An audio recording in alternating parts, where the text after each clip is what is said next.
Just good conference win. Glad to have been at home. Considering the next 4 out of 5s on the road, so it was a pretty day to play football. Good fall day, first kind of fall weather I think we've had, but felt like we played solid. Knew the game was going to last a while because they changed the offense. They throw it around a lot, so I think they threw it like 61 times. I think we threw it 40, so there's over 100 throws in the game. So it lengthened the game for sure. I thought we played well. We got off to a good start and, felt like we kind of, maybe relaxed a little bit, both sides of the ball for sure. I think, we got some stops early and, we played with a lot of energy and we took the first 2 down and put it in the end zone and was out quick, 14-0. And, then we kind of, sputtered a little bit, but then we, turned it back on in the second half and I thought really, dominated the game. And it was just good to see, looking forward to rest of our conference play. Don't get any easier. You got to go to SEMO, long trip. Very physical team. They always are. They're in every game. They're gonna have a chance to win every game. You look at even the FBS games they played this year. Ark State, they take him all the way into the fourth quarter. Had chances to win that game. So it's one of those deals where Austin Peay was up on them. 21 late. They scored 21 in the fourth quarter to beat them. So they're never out of the game. They're not gonna quit. Are well coached, and like I said, just play block and tackle well, and they're a fundamental team, and it's a dangerous road game for sure. I know you don't try to worry much about polls, but it's looking like you'll be in the top 5 again this week. And what does that say, I guess, in terms of how quickly you recovered from the first game, about regard for the program, and then how you played since then? Well, I think we played a lot better, of course. We'd love to play that game again for sure because we feel like we're a lot better, as teams improved. And it shows you that it don't matter, it's how your team progresses through the year. I think that A&T's probably dropped a couple games they probably, should have won since then, and we definitely would love to play, them again right now, just feel like we're a more seasoned team and everything. But I do think we've recovered. We've done everything we're in control of, which is win every week. And have some dominating performances, and you got to continue to do that. So it's, we'd be sitting in really good shape if we wouldn't drop that one for sure. But had a little help, getting back up there because you got some folks losing. This is a big weekend, folks in front of us, dropping games. So that should put us in the top 5, which is, kind of where we want to be. We don't pay a lot of attention to that. Pay attention to the next game, which is this week against SEMO, and because it really don't matter where you're at poll-wise, you don't win this week. So that's the biggest game of the year right now. And like I said, we just want to give ourselves an opportunity to have that bye week late, and looks like we're getting them doing everything we're in control of to get back in that position at the end when the selection committee, goes back to select it. Does it say something about how far the program's gone the last 4 or 5 years that it can bounce back like that? I do. I think so. We've become a national contender. I think we're always, in consideration for that. So I think you do climb back up quicker, when traditionally you're going to see the same type, same programs that are in the top 10, top 15 in the country, and you just battle to stay there. Like I said, it's just hard. College football. You look at the upsets across the country. I talk to our team about it all the time. You look at the upsets across the country. At any level, they're just there. You go, wow, how did that happen? You just got to get yourself ready to play every week, and you got to play full quarters. A team nowadays is never out of the game. So every game's got a life of its own. Every play's got a life of its own. So you just got to play every snap and just play your best because you ever rely. And I felt like it happened to us a little bit Saturday. Felt like we got out the gate. We'll talk about it this afternoon as a team. We got out to the gate really quick, and I think we kind of just relaxed, said, hey, it's going to be like it was last week, and it don't happen that way. Everybody's got scholarship players. Everybody's got good football players. Everybody's well coached, and the guys are not going to quit. They're going to keep playing the game, so you got to keep playing the game at a high level. And, boy, if I had to answer to that, I could help a lot of people across the country because it's so easy to sit here and say that. Every coach around the country says it. Every team wants to do it. It's just hard to do. And like I said, I think every team's different with their chemistry and how they prepare and how they get ready, but all those things are so important. And I think our guys do a really good job of that. I think they realize that. And a long time ago we kind of put to the side kind of who we was playing, and this is a big game, and this is what game's bigger than another? I mean, you hear people talk about rivalry games all the time and stuff. But they're all big, and it's all about how you play. And like I said, our guys are very bought into this how we play, and we know when we play really, really good, we're hard to beat. We can do some really good things, and when we don't play with that level, then we're not very good. So I mean, that's every team across the country. So you got to find the chemistry, the button to push, and I tell them all the time they're responsible for it. As much as I'm responsible, they're responsible for it, and everybody's a part of that. And like I said, I think our program has been able to do that, but it's so hard to continue doing that week in, week out, and it's something you have to mentally, just be ready for. It helped to be able to look back on a day like Saturday to where 3 of the top 6 teams went down. There's no doubt. It really does. And our guys watch football. I mean, some of them don't watch it as much as what I want them to watch it, but you take and keep up with scores. Tennessee goes to Auburn and beats Auburn at Auburn. That shouldn't happen. Tennessee hasn't won a SEC game since 16, I think. So, it's upsets that happen. Army going to Oklahoma a couple weeks ago and, almost wins a game. They just happen, and anybody can beat anybody nowadays. The parity across, just in our conference, you see it, but you see it across the country. Parity is really, really close. There's not a big gap at any level. I mean, the best FCS teams can go play other 5 or a Power 5 team and have a chance to win. It's not unheard of that they're not in the game. And it's kind of like, I say this about SEMO. They went and stood toe-to-toe with Arkansas State, which is a very good program, and had that game, within a touchdown in the fourth quarter. So it shows you how good a football team we're playing this week. So I think it's just saying it and doing it's 2 different things. And I talk to our guys all the time. Don't be a talker, be a doer. And there's a lot of people talk about a lot of things, but they don't ever do anything. So that's the type guys we hope we got on our team, but we continue to be. Shaq, last couple of games you've had pretty good games. You've caught 4 balls Saturday, 2 the week before, and a touchdown. Anything different in the last 2 weeks for you? I don't believe it was anything different. I believe I'm getting my confidence back where it was, and the quarterbacks are looking at me more since I'm getting my confidence back, and we're just on the roll. Coach, you've mentioned before that the receiver position is really deep, and you've mentioned Shaq before. Could you go over again? There's no doubt. I think Saturday, and sometimes playing receiver, the ball comes your way, and sometimes it don't come your way. We got a very unselfish group. Shaq, does a great job of blocking.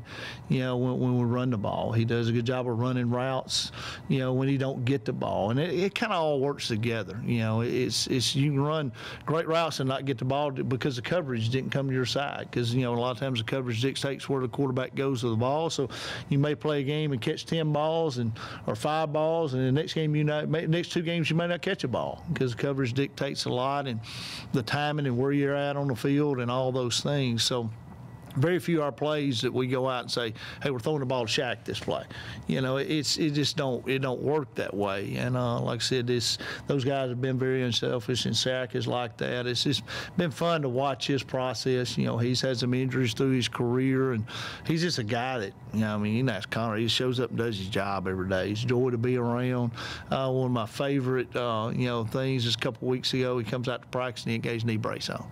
And he's got to show me, Coach, hey, and got that knee brace on. So he has got that confidence back. You go, through some of the major injuries he's been through, it's tough to get back from them. And, he's had some, soft tissue stuff going on with that. And there's a lot of things that are connected to your knee that it affects, And like I said, he's just battled it. He's got back on the field, and he's playing at a high level right now. He's probably got the strongest hands, on our football team. You get that ball around him, he catches it. So our quarterbacks don't mind throwing it to him. and more than a possession receiver too. He still has the speed, to beat you over the top as well. So, but he just does a good job running routes and maneuvering his body and getting his hands on the ball and then catching the ball. Shaq, I know when I ask some of the other receivers about the depth of position and guys they look up to, you're always first that they mention. Is that an effort you make to be a leader now that you're a senior? It's I definitely try to set myself at the top by being a leader, by just doing. And I feel like the guys look up to me because I've made some plays, but also when they make plays, I congratulate them. And I push them to be the best they can be, not only myself being the best I can be. He's a great example of a doer. I mean, listen, ain't no bells and whistles about doing hard work. There's not, and a lot of people don't like to work hard. And I think we got a team full of guys like that. But Shaq is a great example of that. He don't talk a lot. He's not a hype guy that talk. And a lot of people think that's working. We're not about, like in pregame warm-ups, we're not about getting out there and creating energy by dancing around and hype talking and doing a lot of talking and all that. So Shaq just comes to work every day. He goes out there and he works as hard as he can work, and keeps himself on the field by taking care of his body and all those things. And he just does, and he's a selfless guy. And when you do that, people recognize that. You don't have to talk about it. Hey, I'm a leader or whatever. You lead by example. You lead by doing, and he just does a great job of that. People respect that, and I think that's why he's so well respected on our team, is just how he does his job, and he don't talk about it, he does it. How are Josh and Trey doing? I ain't got the doctor's reports yet. Let's see. I really don't know. I think everybody will be back on the field this week. I don't see anybody that won't be on the field. I think Zorro may be the closest we'll see about. But since I come in here, I hadn't seen docs come on Monday. I hadn't heard anything. But I think everybody will be back, I believe. What was Traco's injury? I think he just got rattled, kind of like a whiplash deal. So, I mean, everything checked out in the hospital that day, so I think he'll be fine. He's just a little sore, Connor, sorry. I don't want you to think we forgot about you. You had another good game rushing the passer, and I'm not sure if you ever looked at these notes that spell out your stats. Last 10 games going back to last year, you have 7.5 sacks. It seems like you spend as much time in the backfield as the quarterback. Could you talk about what you do to be an effective pass rusher? My Coach Green preaches to me that my job is to get to the quarterback. So every game I'm working on get-offs, I'm working on getting hands off on me. And pretty much just I got to live in the backfield. Every practice, I got to get on get-offs. I go against all the guards. Whenever we do one-on-ones, I try to get all the reps when I can. So if I'm good at pass rushing, then maybe that create possibilities for my other guys to get sacks. If I get the quarterback to roll inside out, then the defensive ends will get sacks. I mean, it's just not up to me making the plays, but as long as the whole defensive line making plays, and that's what matters the most. So. Coach, what do you see from him as a pass rusher?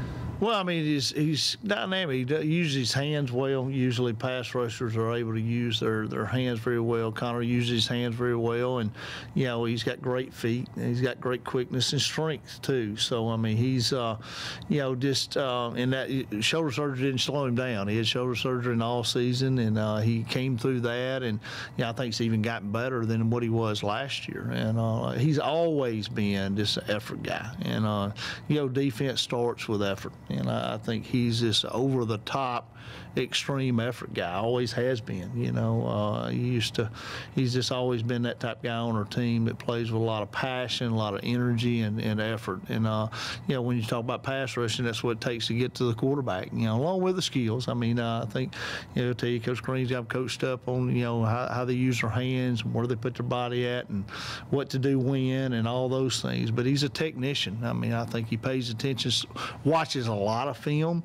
He'll watch those guards and centers he's going against, and kind of sees their pass set and sees how they try to get their hands on you, and he does a good job of combating that with the techniques he uses.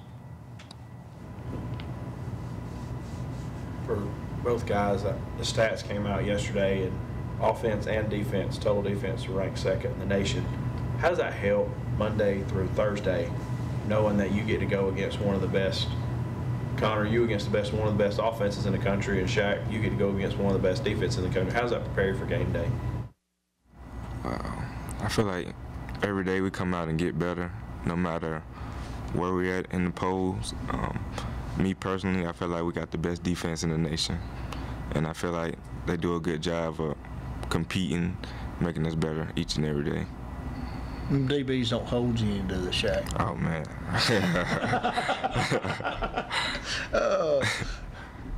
Going against our offensive line, the second string, no second strings from guys that rotate in. It's really hard. You really get good looks every snap of practice. When you realize, like, wow, this is really the best offensive line, not just in the OVC, but obviously in the nation too. And you go against the other teams, like we just went against Eastern Illinois. You don't get the same type of look. It's almost like the game slows down because our offense moves so fast and so quick. You get opportunities to work on your craft and just make yourself better every day at practice. Coach Cross, how often do you allow ones go against ones in practice? We do a lot in camp, and sometimes in a bye week we'll do it. But to be honest with you, this year we've probably done less ones on ones than we ever have because our twos are ones. I mean, we've went a lot of ones on twos. Usually, historically here, we've went ones on ones a lot, in our competition deal. But we went a lot of ones on twos, and it's kind of paid off. I think it's made our twos better, and I think we're deeper. I mean, our like I said, if you're in our two deep, we consider you a starter. So, we feel like we ain't got 22 starters, we got 44 starters. So, like I said, I think it's helped him. Like we're playing a lot of young guys up front. Offensively, we're a little older, defensively, at those positions at the down four guys, and play a lot of older guys. But it's helped those younger guys come on. We've been banged up a little up front, so it's helped a guy like Butler and all those guys to go. Those freshmen, redshirt freshmen, Shaddix, all those guys. It's helped them so much to go against guys like Connor, because it's made them better in practice. And we compete a lot. We do go a lot of good on good stuff, which I call it game speed, and our guys know, we're going to do blitz, and it's going to be good on good. We're going to do inside drill. We're going to do tempo, every day. The end practice on Monday, Tuesday, Wednesday during the season. So you're going to get enough game speed stuff during the week that you're going to get that work in, and I think that helps us. A lot of people don't do that, during the week, but we do. And like I said, I think, like Connor said, it just makes you better. Connor, is that the best part of practice? The best part of practice would have to be the inside. It's inside and one-on-one pass rush. Inside, you really get to get into the trenches. It's more about your up-front guys, the D-line, the offensive line. I mean, you can get a good look from your linebackers and running backs, but if you want to make your offensive line, defensive line good, that's where you get your one-on-one battles right there. Still say the best part of practice is popsicles. He wasn't going to say that. And Coach Green tries to keep my position group away from the popsicles. They do stink, though. We get some popsicles.